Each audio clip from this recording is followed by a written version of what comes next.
Okay, so this is our landing of Space Shuttle Atlantis, one of the last landings in the shuttle program. And I've heard a lot about change. I've only been here for a little bit of time. I arrived yesterday, but speaking to people and hearing some of the talks earlier, change is everywhere, right? No one can hide from it. And certainly that was the case at NASA. And the theme here is bold moves. I think it really was a bold move for NASA, what they did at the end of the shuttle program. They had wanted, with the shuttle program, at the beginning, for it to be a commercial vehicle eventually.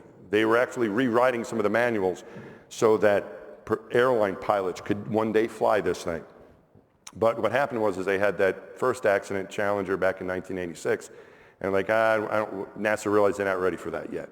But when the shuttle was going away, they tried to take advantage of that to inspire commercial enterprise and new technology to come into the program. And they set up what we call the Commercial Crew Program with companies like SpaceX.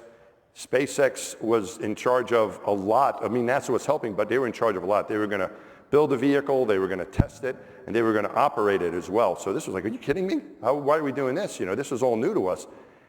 And the amount of technology that was coming in there, the artificial intelligence, the automation. If you've seen some of the things they've been able to do, like land a stage of the rocket out on a platform in the ocean, it's just at night. We were hearing these plans like there's no way this is going to happen. But they started slowly and started building up, and we got more and more confidence in what they were doing. The automation was really hard for us to accept because the space shuttle was a very manually flown vehicle. And now just about everything was going to be done by computer. But they showed us that in many of the cases, most of the cases where a person could intervene, you were actually safer with the computer intervening. The automation was safer than the person. We're like, okay, that's good. We want to stay alive. So it became an automated vehicle that allowed less training, so more people could fly. You could concentrate on other aspects of your flight. The reusability of it has driven the price down, so we see more and more people going to space now. And so what we have through that change was the old system was the shuttle, my launch, and now we're into this new era with all these changes. And they were hard to accept. A lot of us didn't want to accept them, and you had to, or you had to get out of the way.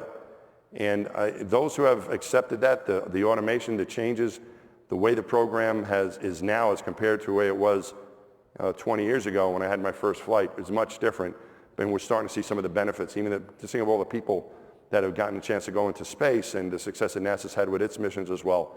So that change was really difficult to accept, but we're seeing the benefits of it now.